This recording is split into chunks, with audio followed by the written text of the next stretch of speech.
Comme chaque soir, place à notre série de la semaine dans les coulisses du MUDO, le musée des Beaux-Arts de l'Oise. Et ce soir, nous allons vous raconter l'histoire du bâtiment. En ce mardi, le musée est fermé aux visiteurs, mais loin d'être vide. Christian Mirabeau, Henri Dezonnet. Les portes resteront closes. En ce mardi, c'est fermeture hebdomadaire. Dans le musée, pas un bruit.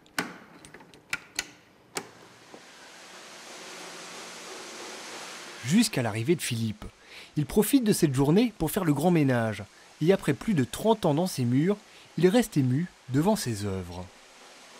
Je ressens d'être un privilégié par rapport aux visiteurs. Je suis ici seul dans les salles pour moi, toutes les collections pour moi seul. Voilà.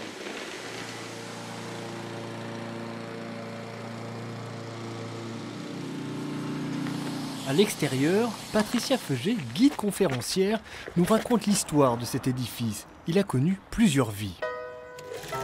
Entre 1846 et 1973, la justice était rendue dans ce palais.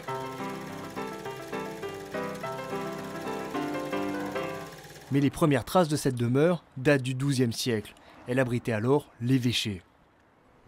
Au XVIe, un évêque décide de transformer en profondeur le bâtiment principal. Il y a deux styles d'architecturaux, le gothique tardif et la Renaissance. Donc pour le gothique tardif, on va avoir le petit oratoire de l'évêque, par exemple, que l'on peut apercevoir sur le côté avec ses fenêtres en arc brisé. Et puis pour la Renaissance, on a les fameuses fenêtres à meneaux, donc avec cette croisée de pierre. L'évêque était soucieux de son image, il était évêque et il était comte. Ce cumul perdure depuis des siècles. L'évêque, détenteur du pouvoir spirituel, a obtenu aussi le pouvoir de régir la ville de Beauvais, ce qui lui permet de percevoir de multiples taxes. Mais au début du XIVe siècle, les habitants se révoltent.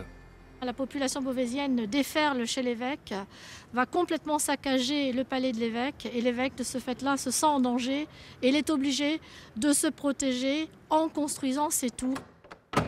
Autre trace de cette époque, dans l'une des deux tours d'entrée, un décor atypique, presque impudent pour une résidence d'évêque, ces sirènes dénudées jouant de la musique.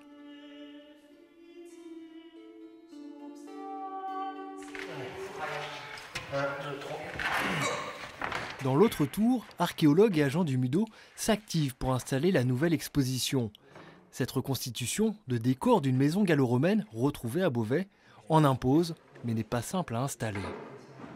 C'est pas évident du tout. On se retrouve avec 3 panneaux différents sur un sol convexe et les aligner et faire coïncider les côtés est très difficile.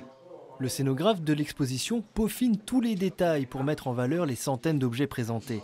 Mais la réalité peut contredire ce qu'il a préparé.